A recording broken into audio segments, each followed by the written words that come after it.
shameful verses in the New Testament. The anti-Judaic shift and its medieval consequences. To understand the persecutions of the Middle Ages, we must first look at the orthodox corruption of the Greek New Testament. Bart Ehrman argues that early Christian scribes didn't just copy texts, they improved them to sharpen the divide between the church and the synagogue. The blood cry, Matthew 27:25, as scribal framing, the Greek phrase to hema autou f hemas kai epita tekna hemon, his blood be on us and on our children, is a devastating linguistic addition. Most scholars date the Gospel of Matthew to approximately 80-85 CE. This is roughly 15 years after the Roman destruction of Jerusalem and the Second Temple, 70 CE. The early followers of Jesus, who were mostly Jewish themselves, were struggling to explain why most of their fellow Jews had rejected Jesus as the Messiah and why God had allowed the holy city of Jerusalem to be decimated by Rome. The author of Matthew, traditionally attributed to the Apostle Matthew, though anonymous in the earliest manuscripts, was writing for a Greek-speaking Jewish Christian audience. Bart Ehrman notes that the author uses a literary technique called redaction, taking an earlier story, likely from the Gospel of Mark, and adding specific dialogue to change its meaning.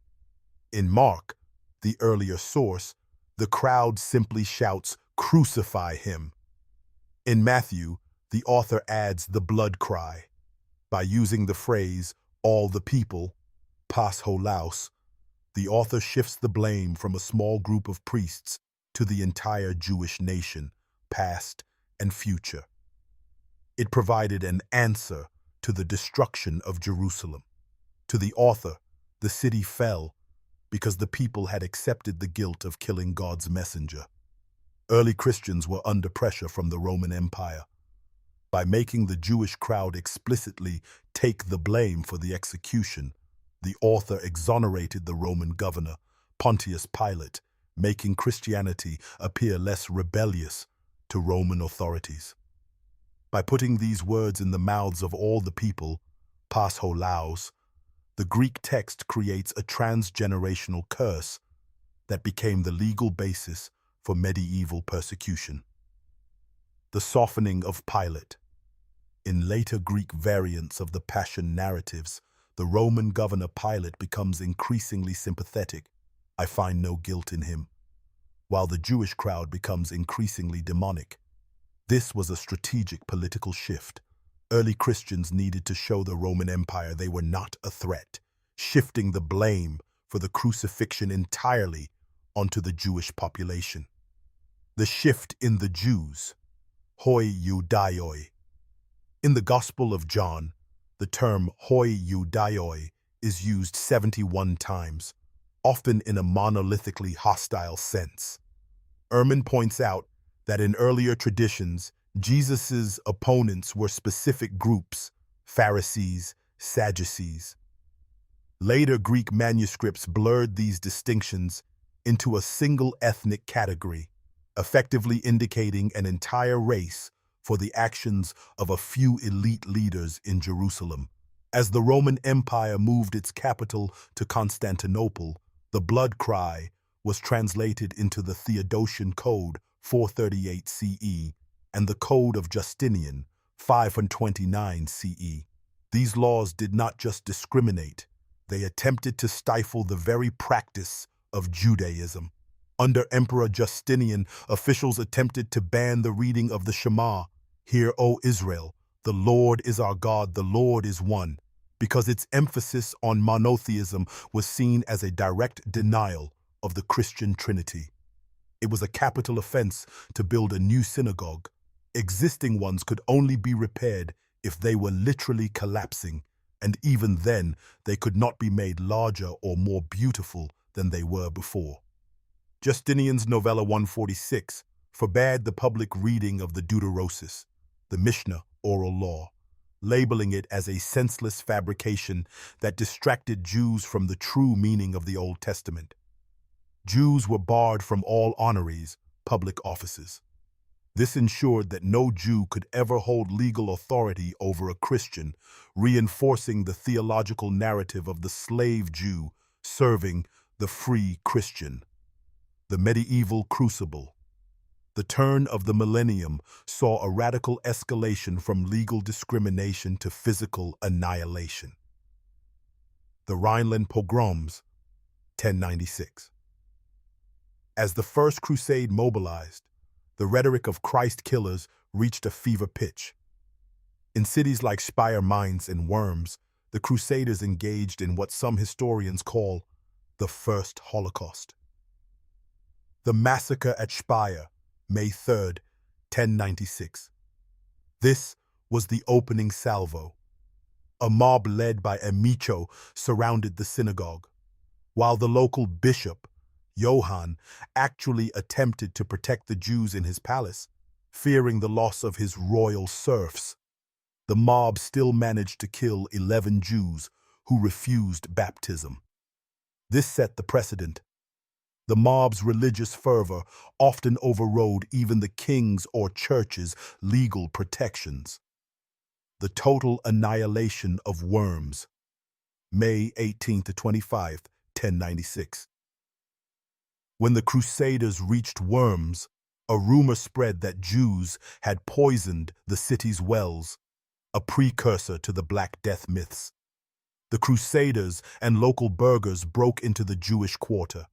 They desecrated Torah scrolls and offered the inhabitants a choice, the cross or the sword. Approximately 800 Jews were murdered.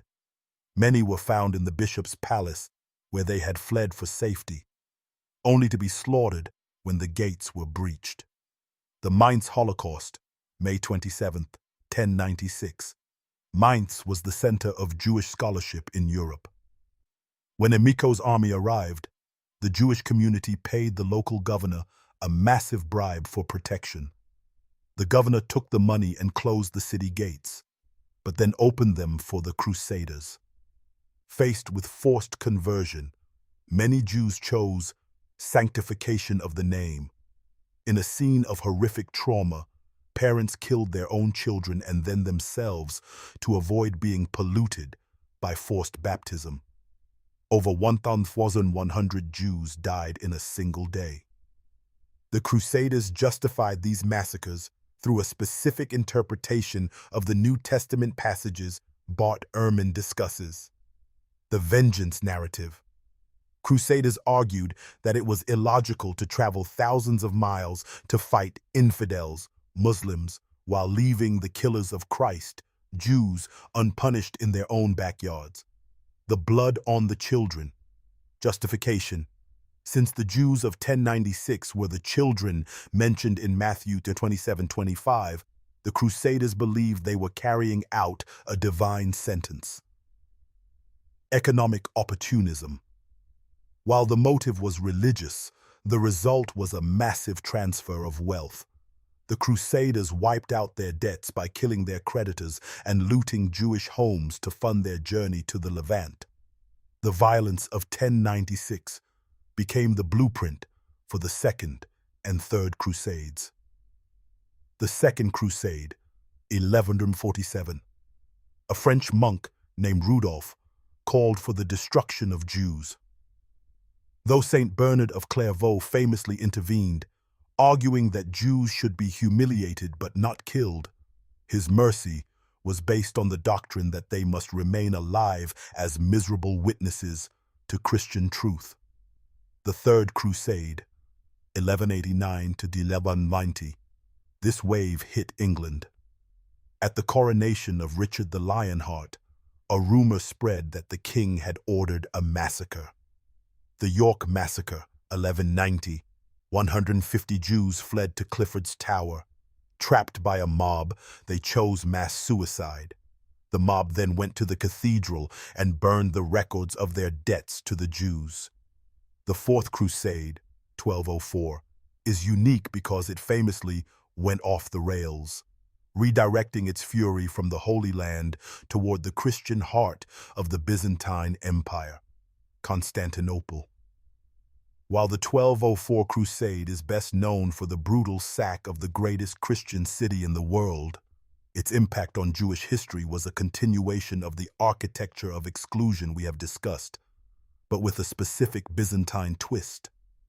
In 1204, when the Venetian-funded Crusaders breached the walls of Constantinople, they didn't distinguish much between schismatic Orthodox Christians and the city's Jewish population. Constantinople had a significant Jewish population living in the Pera and Halki districts. During the three-day sack of Constantinople, these quarters were looted with the same ferocity as the Orthodox cathedrals. The Jews of Byzantium were central to the silk trade and tanning industries. The 1204 Crusade effectively shattered the economic backbone of these communities, forcing many to flee further east or into the Balkan interior. The most significant impact of 1204 wasn't just the physical violence, it was the importation of Western European anti-Semitism into the East. Before 1204, Byzantine law, as we discussed with Justinian, was restrictive and harsh, but it was legalistic. The Byzantine Greeks generally did not engage in the spontaneous mass mobs and blood libels common in the Rhineland. When the Crusaders established the Latin Empire of Constantinople, 1204 to 1261, they brought with them the Crusader mentality, the idea that Jews were domestic enemies of the state who should be exploited for high taxes or killed. Canonical segregation, the decrees of the Western Church, including the upcoming Fourth Lateran Council of 1215, were applied more strictly in territories occupied by the Latin Crusaders. The Crusaders of 1204 were motivated by a holy war logic that had been sharpened by the textual edits Bart Ehrman identifies. Crusaders often justified the theft of Jewish and Greek property by citing the blood cry. They argued that since the Jews had claimed the blood of Christ upon their children, Matthew 27:25, their worldly possessions were forfeit to the true soldiers of Christ. In the eyes of the 1204 Crusaders, the Byzantines were heretics and the Jews were infidels. By sacking the city, they believed they were purifying the capital of Christendom. Shortly after the 1204 Crusade, the narrative of the blood libel, the false accusation that Jews murdered Christian children for ritual purposes, began to solidify across the Crusader-influenced world. The 1235 Fulda massacre. In the German lands, 34 Jews were murdered by Crusaders, based on a blood libel. The 1247 Valréas case. In France, the judicial murder of Jews became a standardized way for the crown to seize property. The paradox of the royal serf. In the 12th and 13th centuries, a cynical economic relationship emerged. Because the church forbade Christians from practicing usury, charging interest, Jews were forced into the role of moneylenders. Jews were legally considered servi camerae nostra, servants of our chamber. This meant they belonged personally to the king. Monarchs like Edward I of England or Philip IV of France would borrow massive sums to fund wars. When the debt became unpayable, or when the public grew angry at Jewish usury, the king would simply expel the Jews and confiscate their property, effectively canceling his own debt. Under Pope Innocent III, the Church formalized the visual segregation of Jews. Laws were passed requiring Jews to wear a badge of shame, often a yellow circle, or the Judenhut, a pointed conical hat. This was designed to prevent any social or sexual contact between Christians and Jews, marking the Jewish body as polluted. The Magna Carta of 1215 is often hailed as the foundation of modern liberty and the rule of law. However, for the Jewish community of medieval England, it was a document of systemic exclusion and financial strangulation. To understand why the barons included anti-Jewish clauses in the Great Charter, we must look at the sovereign subject trap.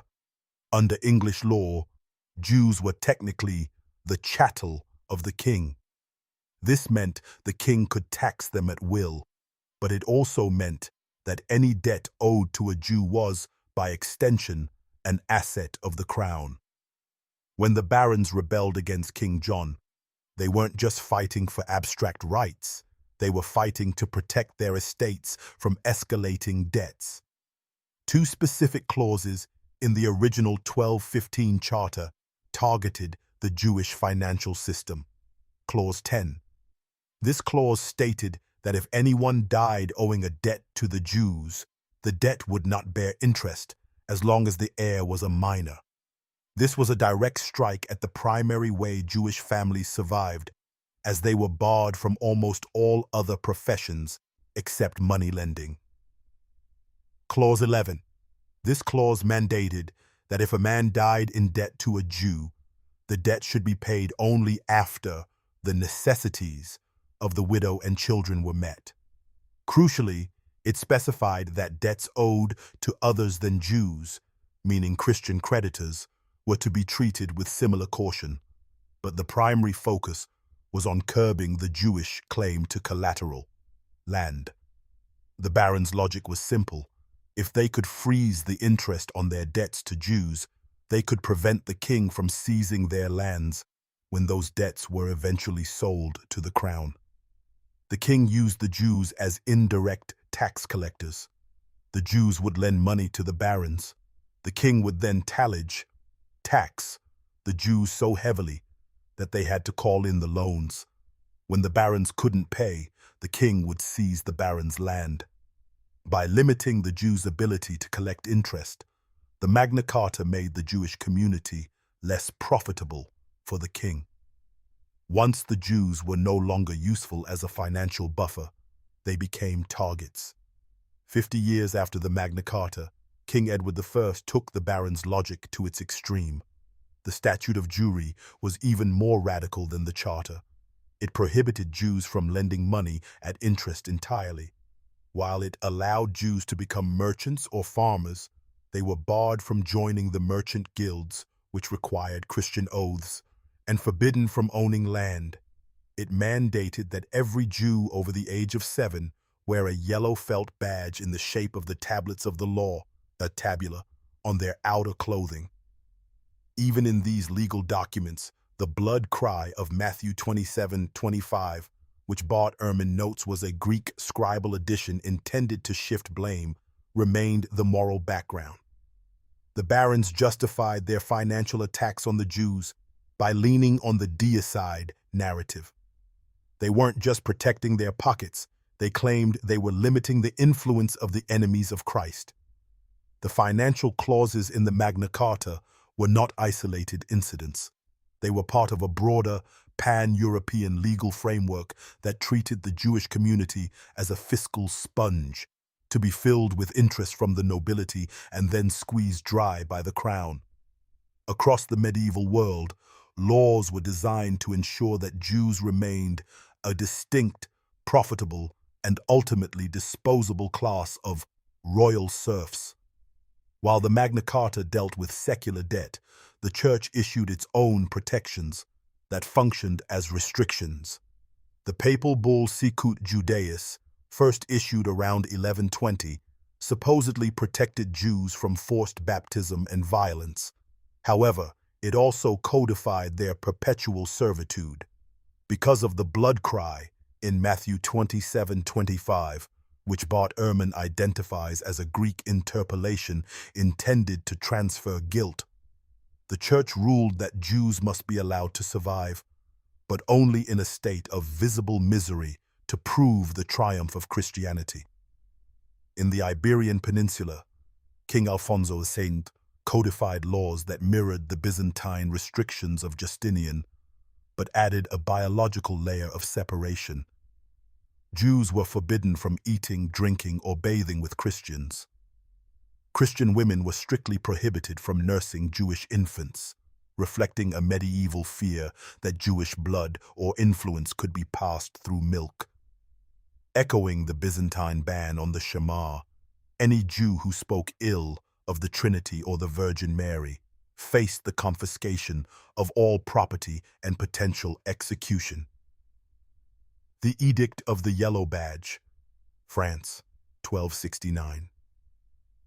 In France, King Louis IX, St. Louis, a fervent crusader, took the Fourth Lateran Council's decrees and turned them into rigorous state law, the Edict of the Yellow Badge, 1269. He enforced the wearing of the ruelle, a circular yellow or red cloth, on both the front and back of Jewish garments. Unlike the Magna Carta, which was about money, this was about visual contamination. The law aimed to ensure that a Christian could never accidentally interact with a Jew in a marketplace. The Golden Bull, Holy Roman Empire, 1356. In the German lands, the legal status of Jews was formalized as servi camerae nostrae, servants of our chamber. The king's property. The emperor claimed total ownership of all Jews in the empire. He could sell the right to tax a Jewish community to a local prince or bishop to pay off his own debts. The tax on being. Jews were forced to pay a special coronation tax every time a new emperor was crowned, effectively paying for the privilege of not being expelled. The Black Death, 1348, and the well-poisoning myth. When the plague decimated Europe, the logic of Jewish malice, derived from John 8:44, was applied to public health. The Strasbourg Massacre, in February 1349, even before the plague reached the city, 2,000 Jews were rounded up. Those who refused baptism were burned alive on a wooden platform in the Jewish cemetery. Erfurt and Basel. Entire communities were wiped out. In Basel, the city council built a special wooden house on an island in the Rhine and burned the entire Jewish population inside it. As the Renaissance dawned, the world did not suddenly become enlightened regarding Jewish life. While Renaissance humanists like Pico della Mirandola were fascinated by the Hebrew language, they viewed it as a lost key to Christianity, not a reason to grant Jews civil rights. The Jew remained a living witness to the old law, preserved in a state of misery to prove the triumph of the new. 1492. The Alhambra Decree. After the Reconquista of Spain, King Ferdinand and Queen Isabella gave Jews 4 months to convert or leave. Up to 200,000 fled. Those who stayed, the conversos, were hunted by the Spanish Inquisition, which used torture to find anyone secretly abstaining from pork or lighting candles on Friday night. In 1516, Venice established the first ghetto, a gated area where Jews were locked in at night. Jews were confined to a small walled-in district, an old foundry or ghetto. They were locked in at night by Christian guards whom the Jews were forced to pay for. Conclusion. The legacy of the edited word. We see a direct line from the scribal pen in a 2nd century scriptorium to the fires of the 14th century pogroms. The linguistic shifts identified by Ehrman, the framing of the Jews as a monolithic enemy, and the invention of a biological blood curse were not just academic footnotes. They were the blueprints for 1,000 years of exclusion. To study this history is to realize that when we dehumanize in text, we eventually destroy in the flesh.